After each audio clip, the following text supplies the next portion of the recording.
up here. Here we go. One more time from the top. We've already done exponential functions. We've done this before. I'm not bringing you to the furthest reach of that. We are only going to be graphing from scratch our exponential. So here's the function we use, the initial base. We'll input different x values, and this is our asymptote k. Okay?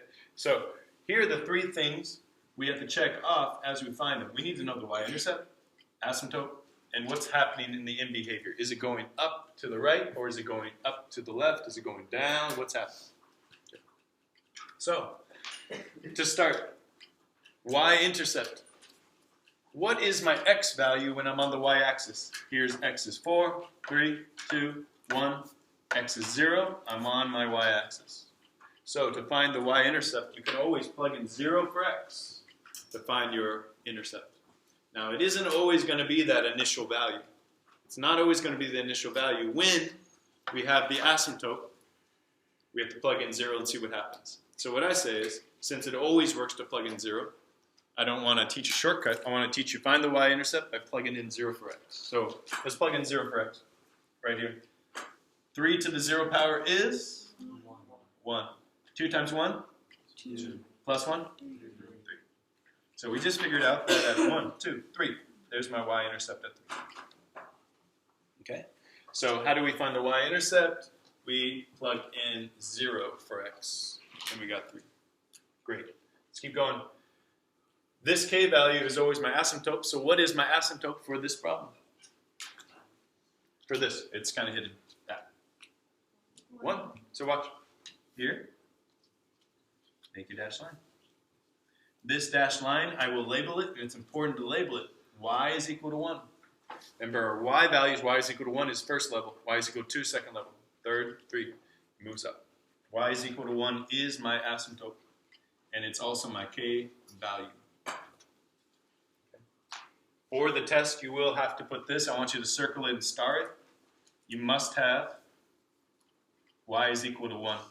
You have to label it, not just dash it. Okay. Now, what do we need to know? The last thing, in behavior. In behavior. So what's happening way over to the right or way over to the left? It's easier to plug in positive numbers. So we're going to see what's happening over at x is equal to 10. Okay? So we're just going to look and see what's happening out here at x is equal to 10. Just got to get rid of that. At x is equal to 10, what's happening? Is that graph getting closer to 1 at x equal to 10, or is it getting way up higher towards infinity? Okay. So let's plug in 10 right here. So we'll have y is equal to 2, 3 x plus, or 3 to the 10th plus 1. 3 to the 10th was something like 180,000. It's a huge number. 180,000, or actually the whole thing, all this works out. If you did it on a calculator, I think it was like 180,099. Something like that. You're missing a 1. Maybe it was 118,000. Yeah. That's it. Nice. When you do it on a calculator, you would just go 3 raised to the 10th power. You would then take that answer, multiply it by 2, take that answer, add 1. Okay. So that is giving us 118,099. So when I'm out here at 10, am I closer to y is equal to 1, or am I way up there? Way up there. So watch. This is how I'm gonna draw. And I've graphed it. The in behavior, as it's going this way, it's getting closer to 1. As it's going this way, it's getting closer to infinity. So we did the y-intercept, I plug it in 0. The asymptote is our k value. We make a dashed line and label it. The in behavior, we plugged in 10 to see what's happening to the right. It's going up, and they always have this curve, so it's going to go down towards the asymptote, either this direction or that direction, or even this direction down. But when you plug in that 10 or whatever number you plug in, you're going to end up seeing which way it goes. Yeah? Thumbs up, sideways, down. Can we do this? Can we do it? All right. That's the hardest part of today. The other stuff isn't so tricky. Let's look at the other stuff, though.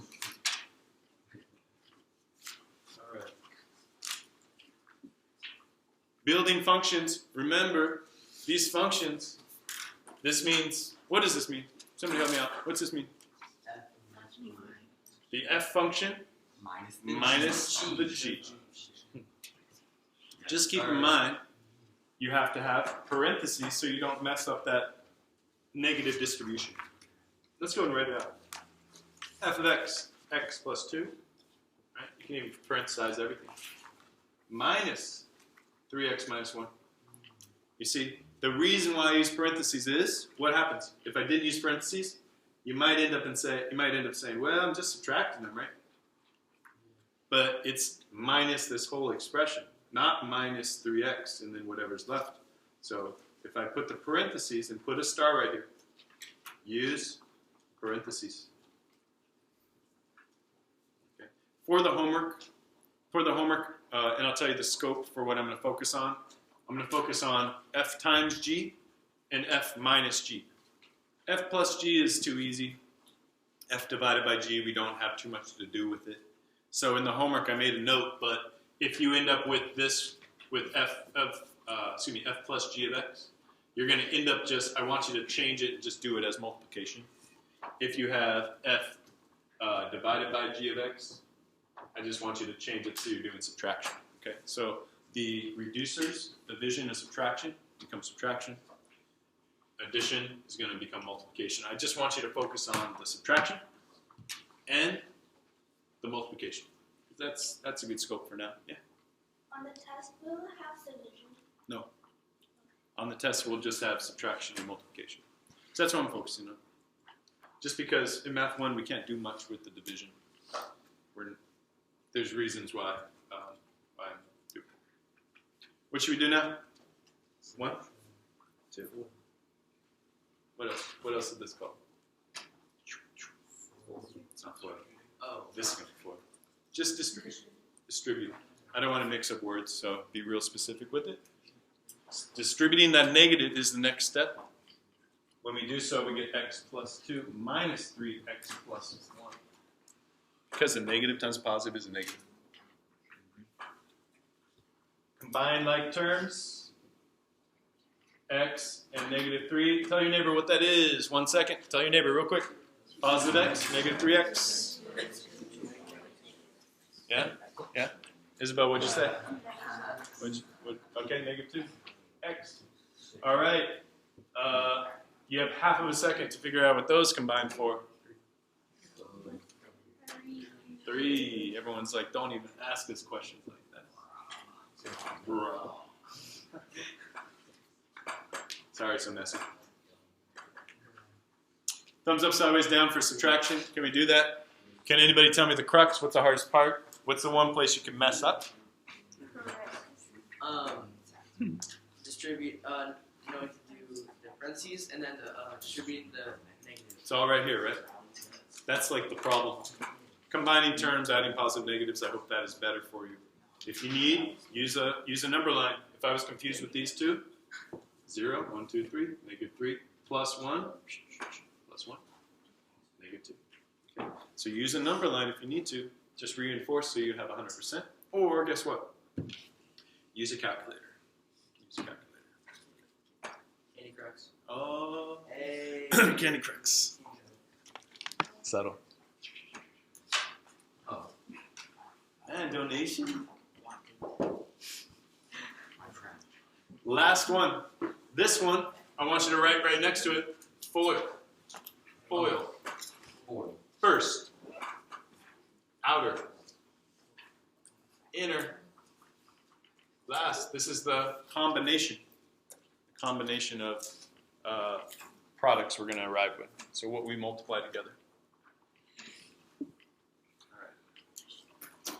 Now, we're going to set this up. What? F times g of x is just going to be f and g multiplied together. So, slowly we're going to multiply first, outer, inner, last. First, x times 3x. Okay. And if you don't know, if you have a hard time when you multiply those getting the term right away, I want you to do it and expand. Expand them all. Okay? Write expand there. Maybe it'll help you. Maybe you see the method and then you're like, I'm going to definitely expand. Watch. X times 3x is x times 3x. That's my first. X times 3x. 3. Right? All right. Outer is -1 times x. That's my outer. Then we're just going to combine our terms at the end. Those are our terms. We're done. All right. Inner is going to be +2 times 3 times x. That's our inner. And last is going to be +2 times -1. You see, if you don't need to expand, you don't need to expand. If when I do this it's helpful, then do it. Right. X times 3 times x, 3x squared. -1 times x, -x. What's is that 3? Yeah. 2 times 3 times x, 6x. 2 times -1, -2. All right, combine those like terms, and you are done.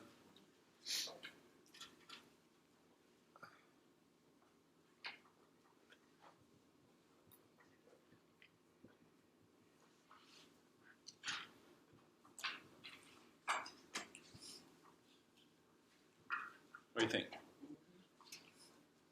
It's a scope we can do, right? It's not overwhelming. Okay. This is, again, give a lot of effort, a lot of energy to studying for this. Unit tests are a big part of the grade. Okay. We only had, actually we didn't have a Unit 1 test. So if you really want to boost your grade, this test could really boost it, and the opposite would be true. So just don't try to wing it. Really spend at least, half hour Wednesday night, half hour Thursday night at least, doing some practice problems, looking back at your notes from these times, example problems. Okay. All right, questions? Anything? No? All right. Thumbs up, sideways down. Yeah, good. All right, guys. Once you work in teams, you guys have. I gave you 20 minutes. This will be official. This will be classwork because you got 14 problems for 20 minutes. You can do it. Okay. So let's see what we have for today. There's 2 images on Edmodo, so just make sure you. Or is there show more replies? Yeah, there's 2 images. That's not very good picture. I think it's a projector. I think you could read those. All right, double check this instructions, guys. Look at this instructions. 4, 1 through 6, the first image, just graph the function. I don't need you to do any of the other instructions on it. 4, 1 through 8, we're going to, instead of f plus g, you're going to make that into an f times g. For f divided by g, you're going to make that into an f minus g. So just change up the problem because I'm only focusing on those 2 and I want more practice. All right, guys. Oh, it's still recording. All right, you got some of that message. All right, that's it. All right, that's the last shot. And